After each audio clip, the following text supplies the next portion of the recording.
Hey guys, welcome to DevOps School. In this video tutorial, we are going to learn about Kubernetes. Kubernetes is developed by Google and it is an open source platform that automates container operations. It eliminates many of the manual processes involved in deploying and scaling containerized applications. After going through this tutorial, I promise you that the concept and understanding of the Kubernetes will be absolutely clear to you.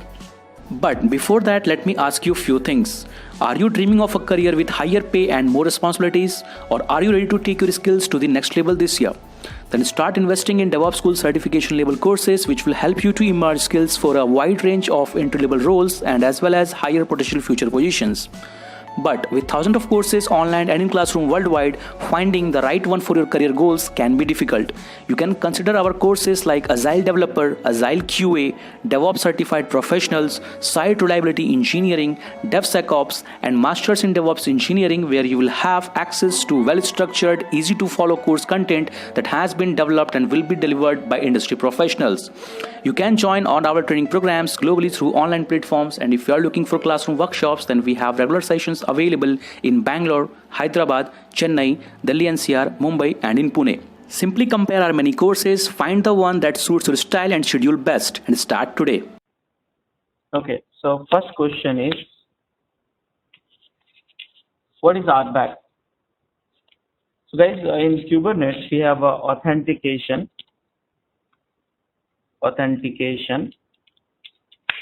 and authorization.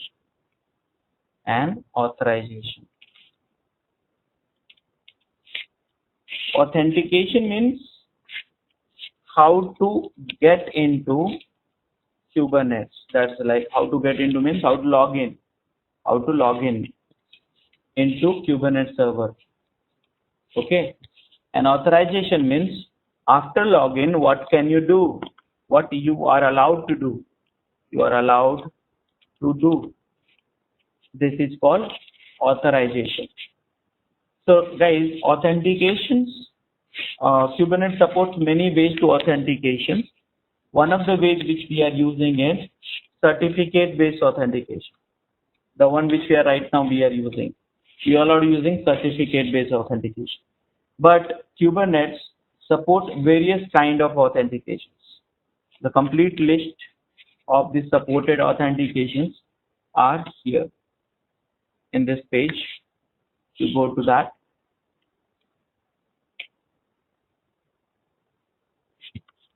Okay. Now if you see here, authenticator through certificates, this is the one which we are using. Okay. Now this is the token also you can use for the certification. Authentication. OpenID also you can use for the authentications and so on. Now OIDC authenticator also is there. Webhook token also you can use it for the authentication. So many ways are there, but typically we use a certificate based authentication. Proxy also you can use it like any other portal also if you want to use it. So authentication proxy. So this is the authentications, out of which we are talking about the certificate based authentication. Now what can you do? What you are allowed to do after authentication? Let's say if you have a certificate which will using that you are allowed to log in the server. So after that, what you are going to do, what you are allowed to do? So that is done by authorization. In Kubernetes, we are using right now RBAC system, RBAC model. Now, apart from RBAC, there is a more types of authorization is also there. Let me show you the list of authorization, which is here. Okay. So, yep, ABAC is there, RBAC is there, many ways are there which it supports. So let me show you that just to make you comfortable. So the methods which we have to authenticate is, where is that?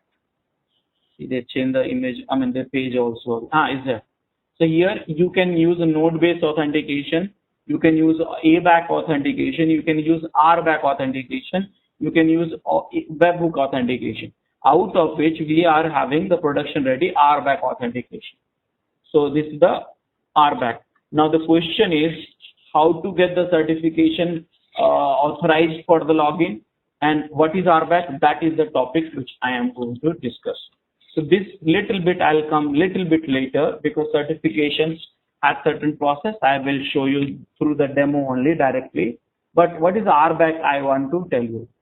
Guys, this is a typical authentication authorization method nowadays we use in almost all the software, which we call it a role-based access control. Okay, most of the system nowadays in the world of the DevOps, we use RBAC system only.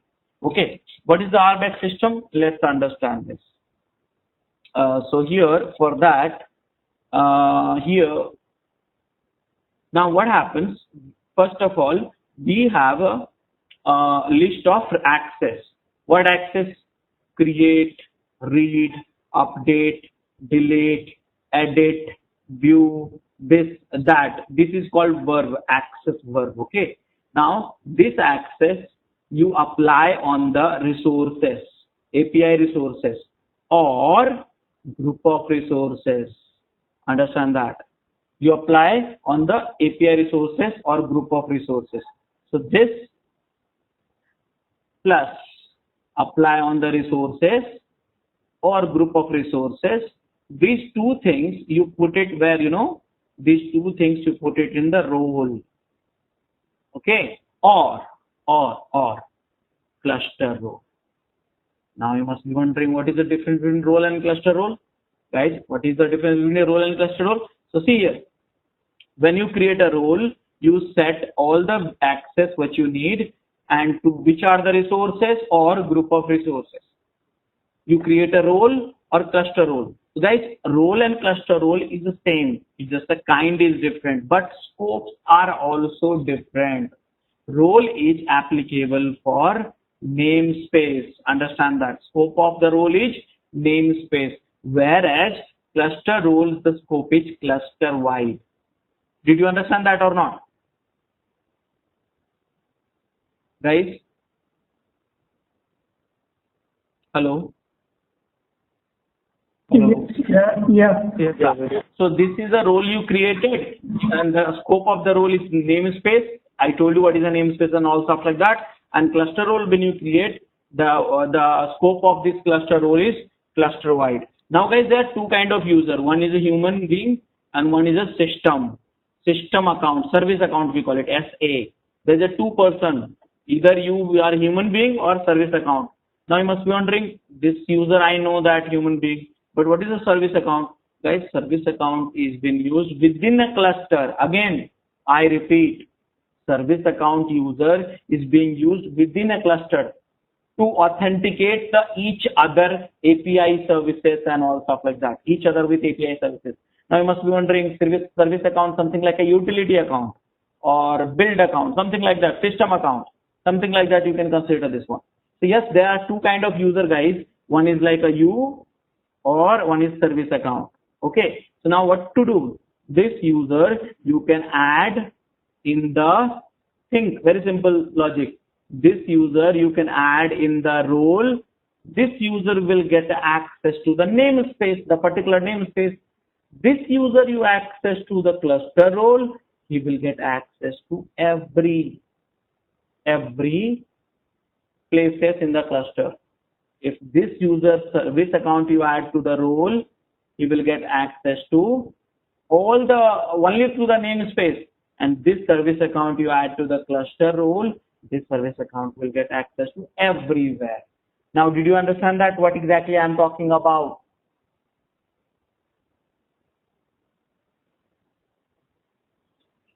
Yes, I guess. Okay. So now guys, now the question is, okay, fine. How do we create a role? How to create a cluster role? How to create a service account? How do we add user to the role or cluster role? How do we add service account to the role or cluster role? For all these things, we have API resources, and let me show you that. Okay. So here I don't have to remember any other command. kubectl API resources. Okay. Now guys,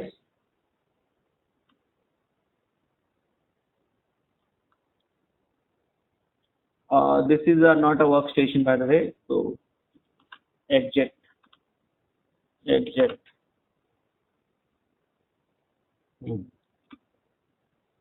API resources. Guys, so many resources are there, out of which 5 we are going to learn now, and those are service account, SA. This is a service account, one API. Now role. Where is the role, guys? Find it for me.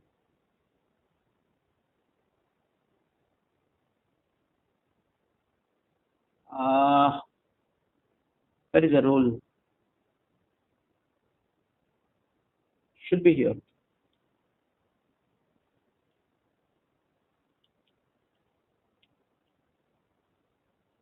Here. This is the roles. Or there's one more, cluster role. Here.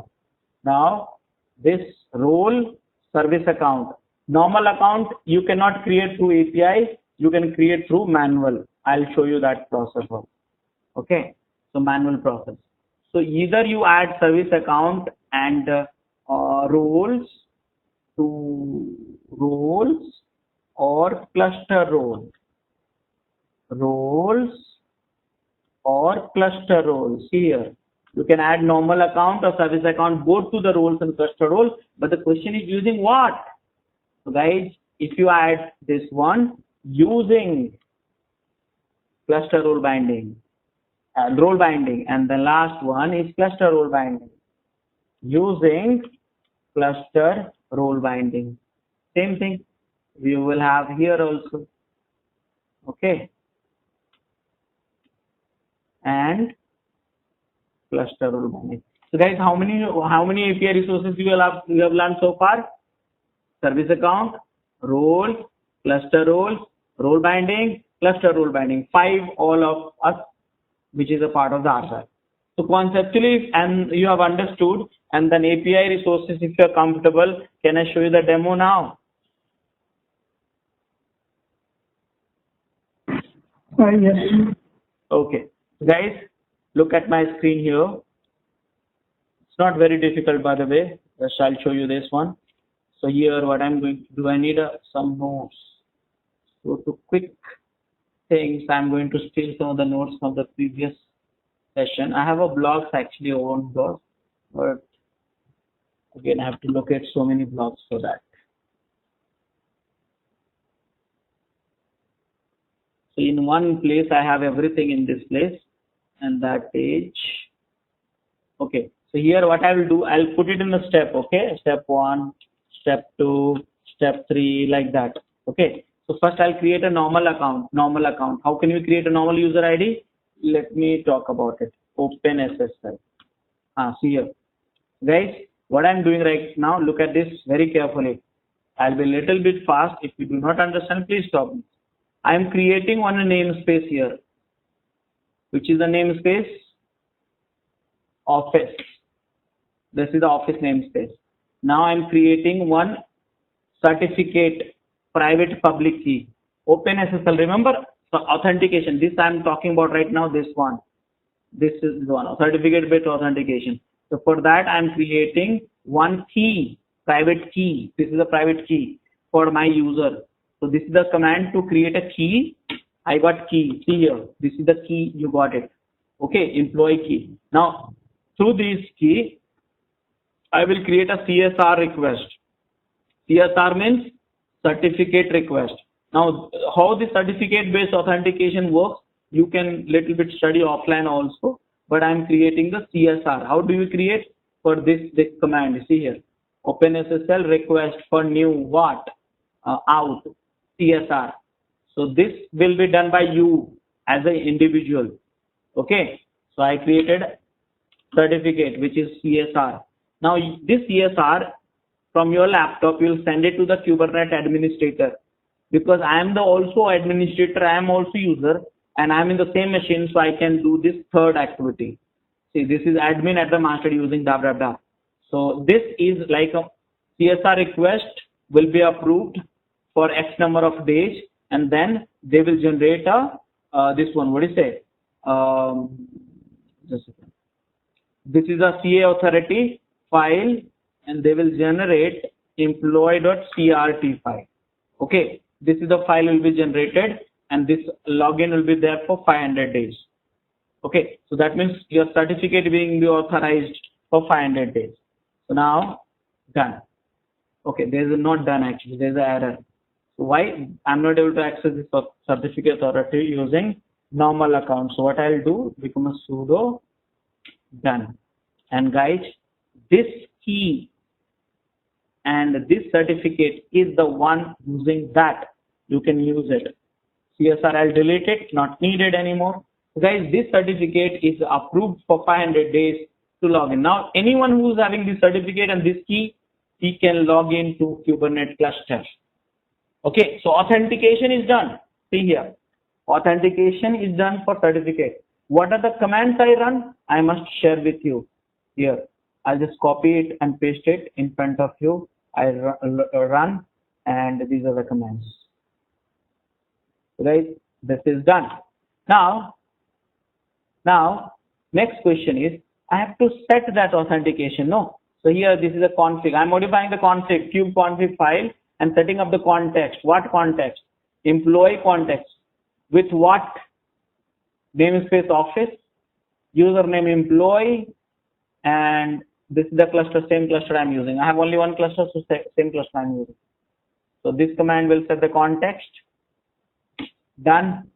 And finally, you can check that whether you have access to the pods or not. See here, kubectl get pod, and with the context, not the one current context I'm using. I'm hard coding employee context. And in employee context, the username is employee. Employee, you set the authentications also. Okay, sorry, I missed this setting of the authentication. Here, credential. I'm setting the credentials right now. This is the command we'll wait. Okay, so here, this command, where is that authentication file? This is the location.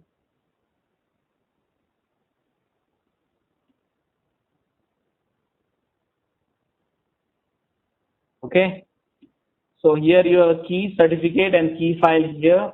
I'm setting up authentication, user, cluster is same, and context is already set. That's not a problem. You can check this out. And finally, I am going to run the command to validate, do I have access or not? And your access should be forbidden, because see here, for this user cannot list resources pod in the API group namespace office. So guys, I got inside a cluster.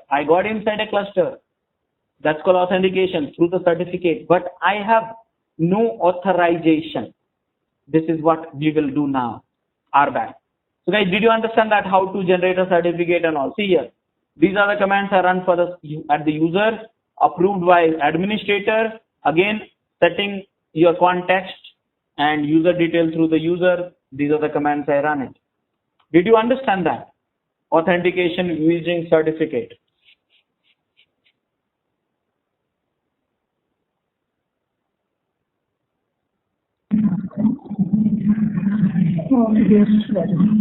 Okay, now I'll do the RBAC, guys. RBAC means creating roles and service account and all this stuff like that. So let me do that here.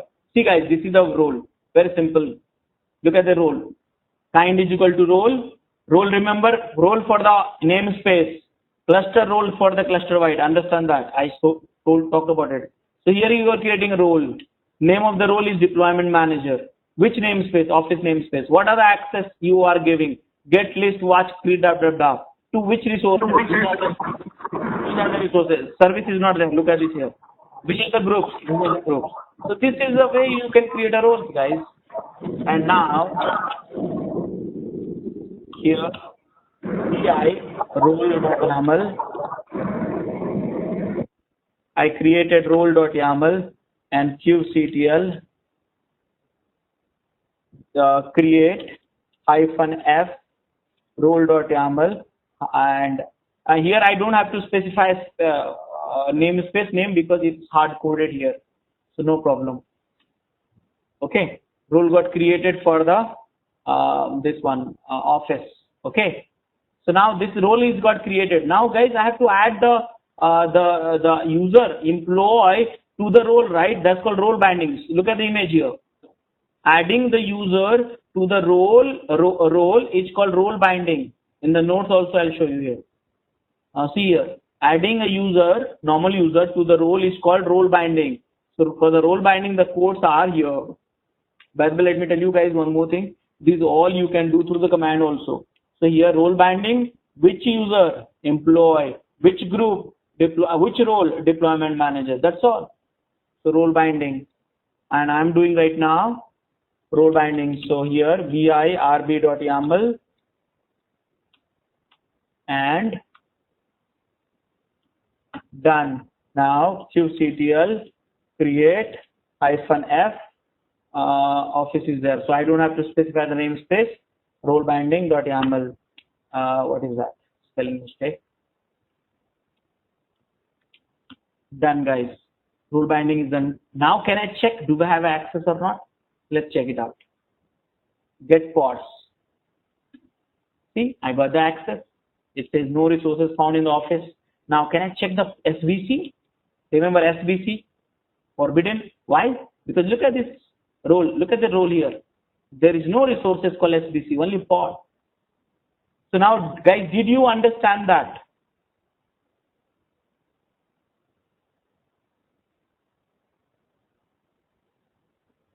Guys, did you understand that? Yes. Okay. Now, next thing is, guys, how to create a service account and all. So again, you can create a service account through here. Let me show you service account. Service account. Just a second, guys. See here.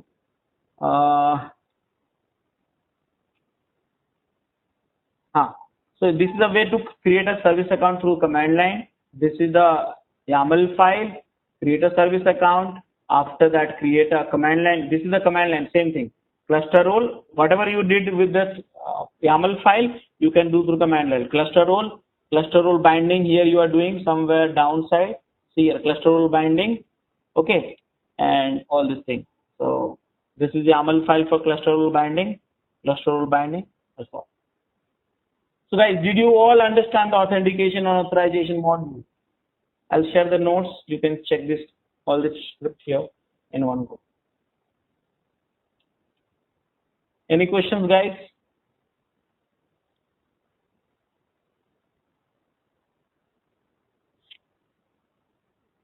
Hello?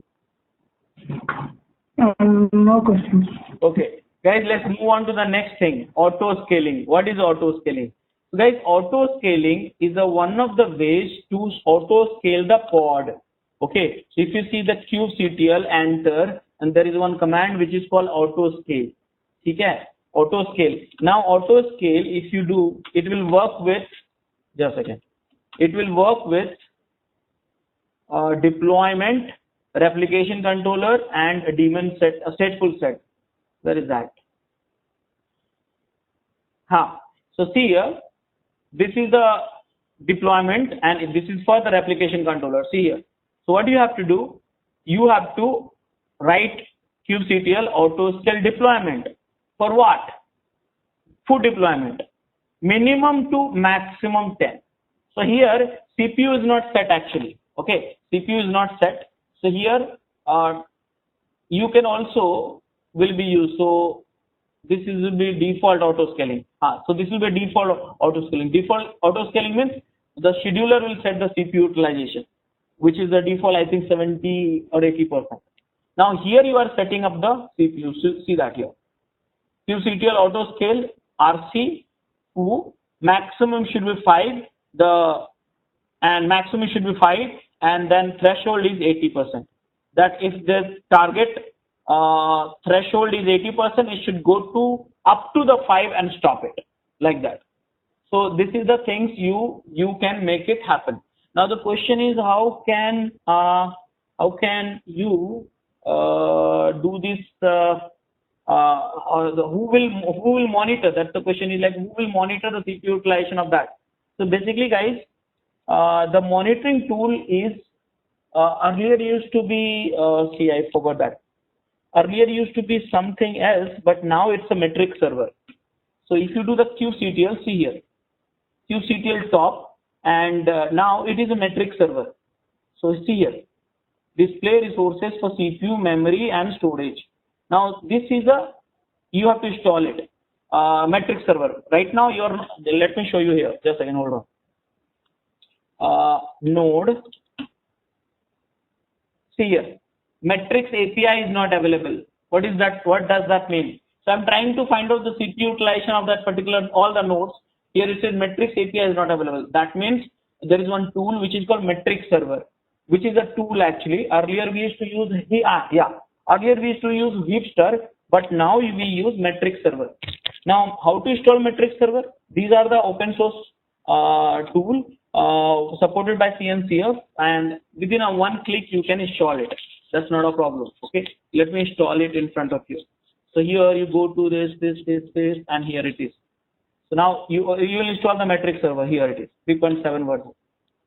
Done, guys. I got installations, Metric Server installation done. Now Metric Server is one of the products which will check the ports, CPU utilization, RAM utilization, so all stuff like that. So now it will take few minutes to set it up and gather all the input, and then after that you will start getting the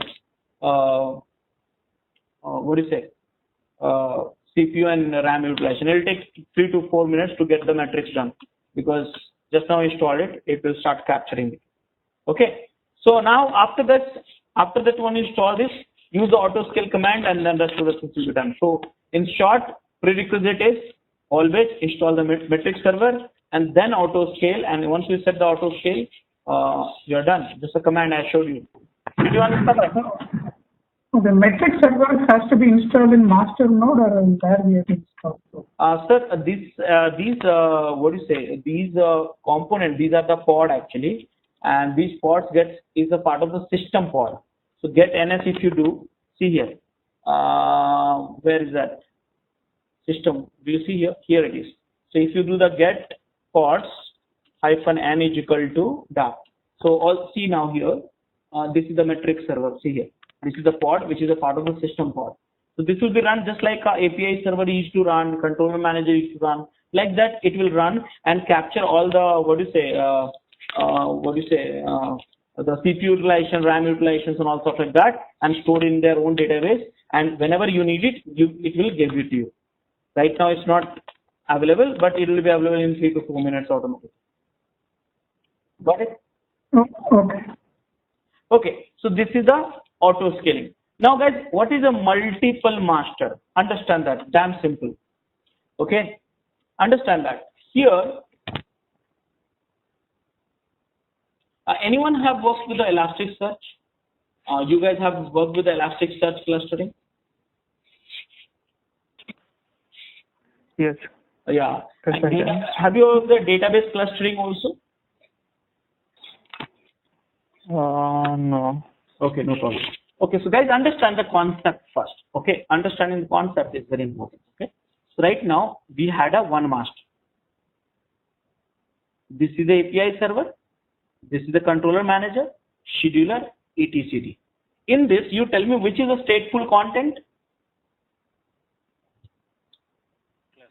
etcd. Got it. Now we erase everything. Now set up a 2. Typically we'll set up a 3 master, but right now just to explain, I'm setting up 2. 1, 2. Okay.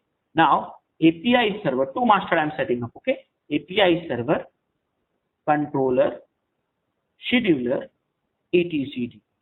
Now, you as an individual wants to connect to what? Tell me.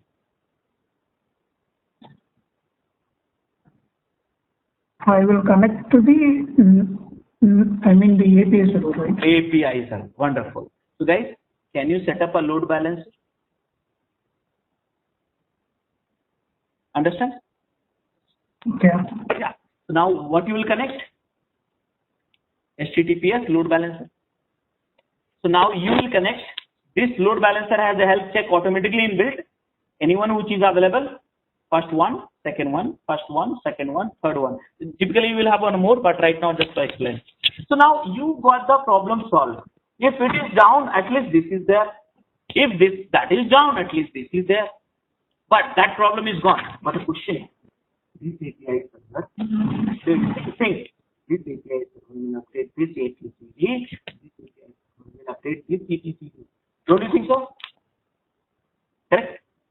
So how this data will come from here to here, and how this comes from here to here? Remember, when I was teaching you ETCD is whatever distributed and simple free architecture I talked about it.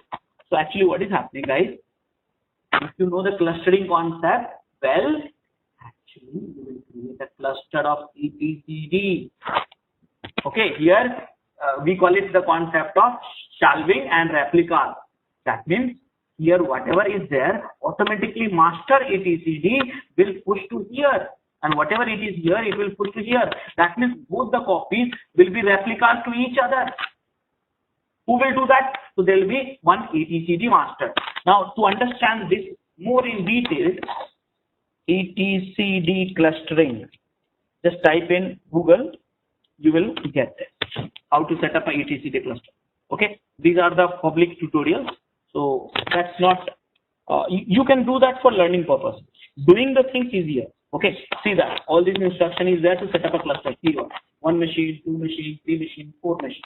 Okay, so these are the ways to set up a cluster of ETCD I'm talking about. Okay, so now once you set up a cluster, then rest of the things will happen.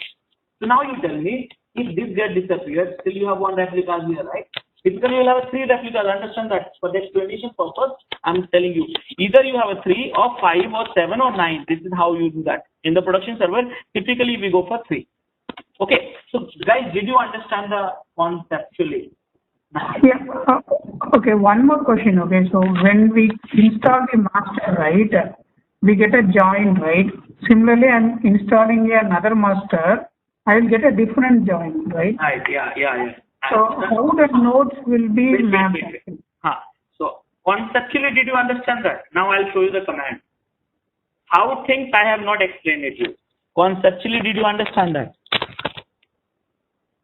Yeah. Yeah, good.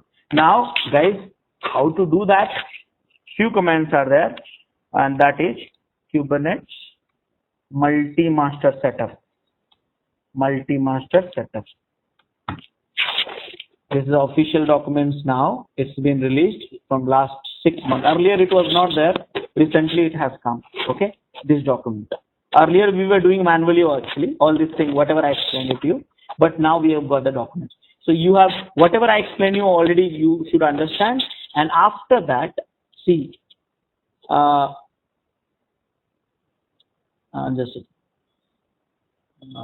command is adding. Adding a new master replicas. You want to add a new master replicas, this is the command to, this is the script to run it. Okay, you have to go through that here. This is the first master. Okay, starting HA compatible cluster. So first thing, whenever you start the cluster, you start with this. This is script, you should read it. Okay, you have in github.com somewhere, it will be there. And there's some URL here, you'll be having that one. Okay, and then you have to run this script, adding a new master replica, as many you can do, removing the new master replicas and handling the replicas failure, whatever it is.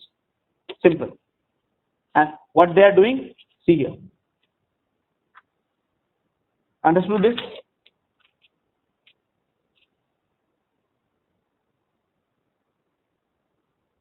Look at this image carefully. Same thing I explained it to you. See here. API server, API is, oh, this not image is not coming well. Okay, just a second.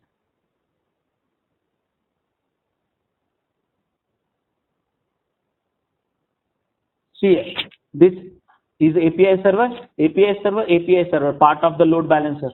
See here. This etcd is a part of the cluster. Scheduler we don't need, controller manager and the rest of the things you don't need. Done. Now you will hit the load balancer from here, human will hit here, and rest of the things automatically happen. Now which command, which script will do? That script you must read it if you want to build a confidence. Even though if you run blindly, nothing will happen.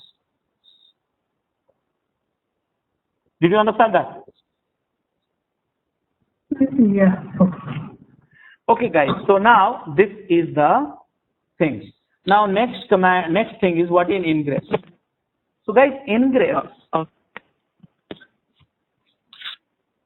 Yeah, tell me. Someone is asking some question. Can we control from any of the master, or only one is down from our? After that, only we can use another master. No, sir, you are not doing. No, you are not doing anything. Load balancer is doing anything. Let's say this is down. You are not worried about it. One is available. Third is available. No. So load balancer will automatically. Okay, it can trigger from any of them, right? The properties of the load balancer is to divert the traffic to healthy nodes, healthy endpoint. That's the default properties of the load balancer you have, right? Health check is inbuilt in the load balancer, right? Yes. Yes. Okay. Yeah, guys. So now next thing is ingress. First, let's understand conceptually. Then I'll share with you something about it. Guys, what is happening? Think about it. I told you load balancer is a paid service. Did I set this statement? Yes. Load balancer is a paid service. It's a costly services actually. Okay, it's a costly services. Now, what is happening here is, let's say in the cluster, think about it. Just imagine, okay? In the cluster, you have 30 services which you want to expose it outside of the cluster. So just imagine how many service you need. How many load balancer you need? I am saying again, please read my line. I said outside of the cluster. Inside a cluster, you don't need a load balancer. Inside a cluster, you don't need a load balancer. I'm saying if you have 30 services inside a cluster which you want to expose outside due to some reason, then how many load balancer you need it? 30. So guys, this is the problem. Yeah. 30 load balancer means you have to pay for 30 load balancer. That is a costly service, guys. The project runtime environment cost and stuff like that will go up. So what do we do in this case?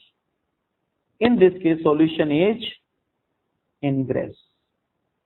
Solution is ingress. Now the question is how it works. Let me quickly explain you and then share with you the reference. Very simple thing.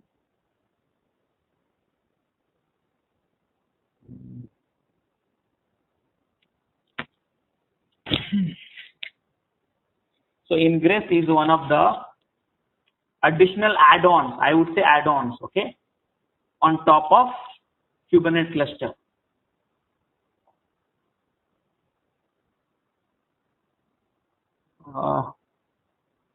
Too much of explanation I have to make it, so let me get a easy image quickly because I don't want to cover whole session. Ingress basically is a half-day session, okay, but I'll get you started in no time. Just a second. Kubernetes. Simple, but little bit of discussion needed actually.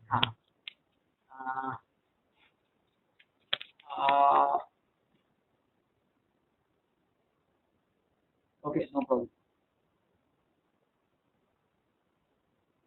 Guys, this is the image, little bit close to it. Okay. What is happening here is, understand that. This image, let me draw that. Look at this here. So what is ingress? First of all, what is ingress? So guys, ingress is a rules. Again, I am repeating. Ingress is a rules. Okay. Ingress is a rules. What rules? So I say a rules works on the few ways. Which are the ways?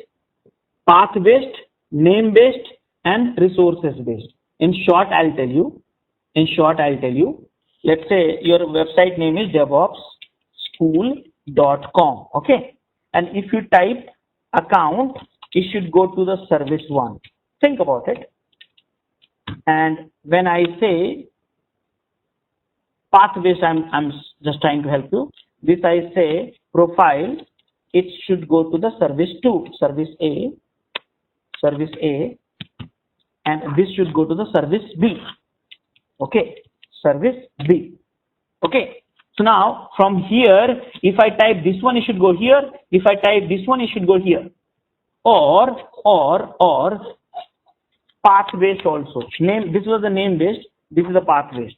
Account dot something like that. If I type this one, then you should go to service A, or this, if I type this one, then you should take to service B. So these are the kind of rules, okay? So what is this?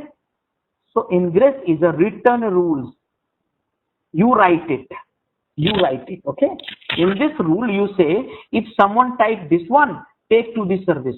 Someone request come from this one, then take to this service. So what is happening? There is a controller, ingress controller. We call it IGC, ingress controller. Now this ingress controller, it is running. So any external traffic is coming, okay? Any external traffic, it is going to the controller. Okay, think about it. It is going to the controller first. And here, for this only you need a one load balancer, not a 30. Because you have a 30 microservices, you can create a 30 path based, and you can write this 30 path based in ingress, which is inside a cluster, and then all the traffic will come to the controller. This controller is powered by Nginx. Google has written a software, or I forgot that name. Just a second.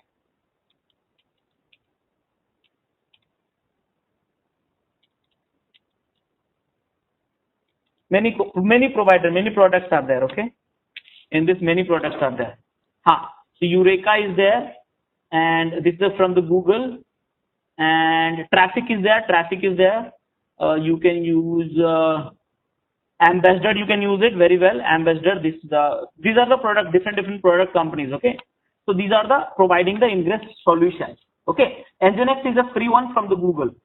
So here, this ingress controller is exposed at the load balancer. All the traffic comes into the ingress controller. From there, ingress controller sent to the ingress rule. Here it checks what is the request header. Again, I repeat, what is the request header? Based upon the header of the request, from where it is originating with, it directed to the service. That's all. So for that, you save lots of money.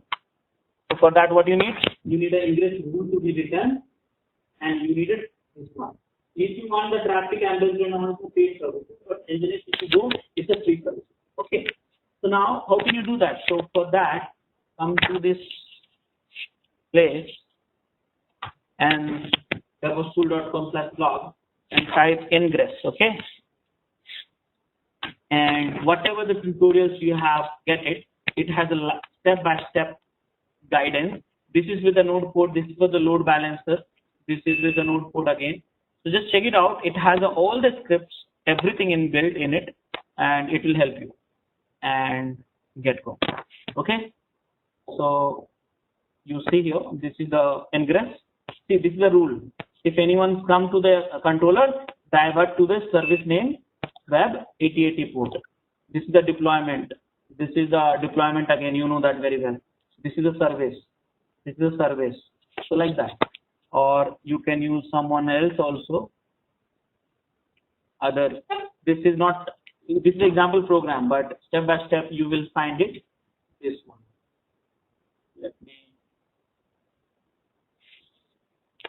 Let me share the URL so you can try out.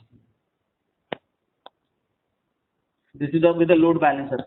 You can get this code from the GitHub. All this URL you have, explanations you have, all the step-by-step commands you have it, and get from. This is with the node port. Okay. So basically, in this ingress, you have to write an ingress rule, which is. Let me show you some ingress rule. You will get an understanding. This is the example code which we have, and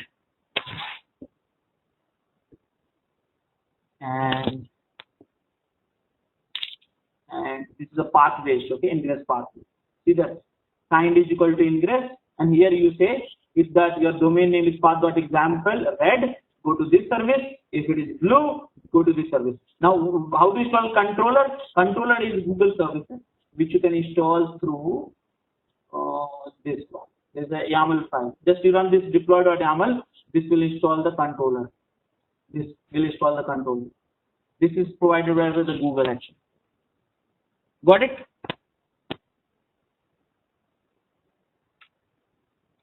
Understood, guys? Yeah, we got it. Yes.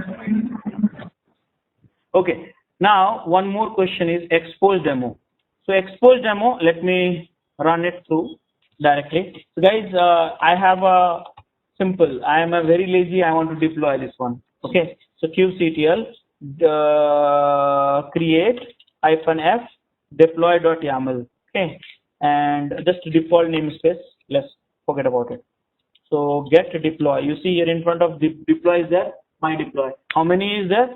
Now I have to scale it up. Forget about the scaling and all. Just right now I want to expose that service. So do you have any service? SVC. Now I want to create a service which is exposing all the port of that particular deployment. So kubectl expose -h and just copy paste the command. That's all. Okay. Now get deploy. I need that. So here I am doing what, you know, this is the expose what deploy. What is the deploy name? Name of the deploy mydep. And which port you want to expose? 80. Target port of the port is 80 again. Okay, you know all these things, port of service port and export. That's all. Service got created, labeling is done, everything is done. You did not do anything, nothing manually. Now you can hit this one, curl and tap. Why? What mistake? Sorry, I feel this is wrong. Wrong with me. Yeah, wrong way. See here, done. So here you can create a deployment of 2000 pods and just run expose command. It will create a service which will load balancing all the pods. Basically, what they do, you know, they will read your labels of each deployment, each pod of the deployment, and then apply on the selector, and then it's done automatically. So the one which I showed you, that was a manual approach just to learn. Typically, we will do this one only to avoid the complexity. Got it, guys? Yeah. Okay, guys. So in Kubernetes, we have so much of topic again. Trust me, 3 days is too less for that. Even 5 days, 6 days is less for that. But the question is, how do you get lots of learning materials which you want to get it after the training? Anyways, L&D team will share the video link. But from my side, I'll share with you only one URL which you can go and make it a fab, and there you find everything. When I say everything, it's not only the Docker and Kubernetes, but everything, whatever you need in a DevOps, world of DevOps. What is that? So that is this URL. So here, if you go, look at this. Here you can follow the rest of the links in your offline hours, but right now, let's talk about the Docker and Kubernetes. So here, Docker. Just a second, guys. There is a search box.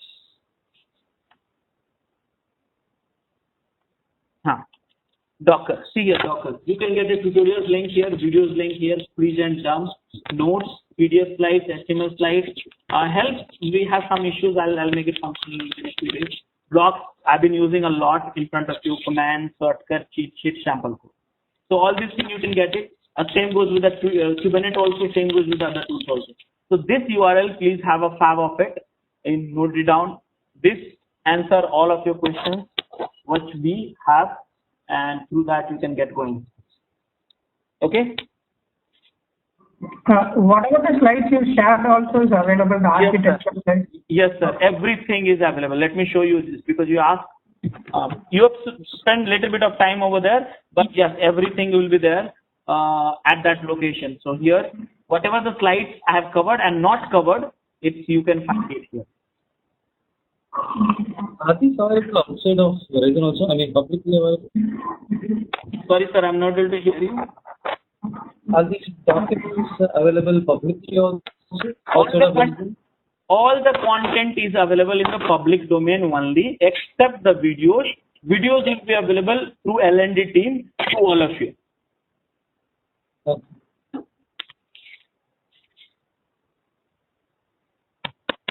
Okay, guys. Any last questions before getting into the wrap-up process? Some words about Minikube. Minikube. That is a good question then. What is a Minikube? So guys, Minikube.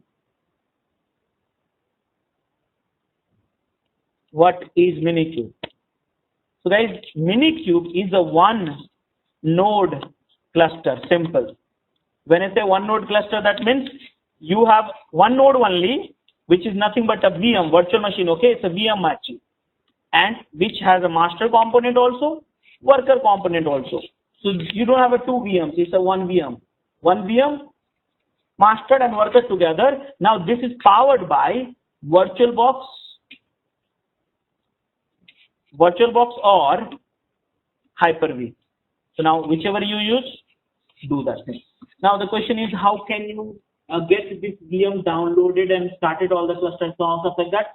So basically guys, step number one, simple. Step number one, install VirtualBox. Step number two, download minikube.exe, and step number three, Minikube start. That's all. 3 commands will do that thing. Now, if you want to see that and do it, no problem. So here, come to devopsschool.com/videos. Okay, and here you type Minikube. From last 1 or 2 years, I'm not using it. I was using it long back, but here you get the step-by-step. Part 1 here, part 1, part 2, all these things videos you get it with the Minikube. So see that which videos will have this one, and we'll get started. Make sense? Yeah. Yeah.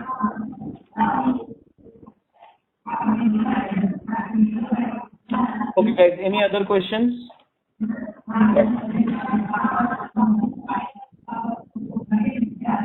Okay, so guys, What if you would have be any your questions, here, can we do a certification? yeah, for certifications, yes. So guys, if you want certifications, you can go through the videos, whatever we have, and there's one lab which I have created. If you have a time, please do that. This stage Kubernetes labs. Okay, so try to do this again in the LMS. We have a Q&A and questions, dumps and all. Try that also. It will help you. So this URL I'm storing it at the end of it, which will help you. Now one more thing here, guys. I have recorded some videos on that topic also. So let me just check it out because I don't remember CK, right? So yeah, the guys, you get a lot of materials here also. So try it out. It will help you. So much of materials you have.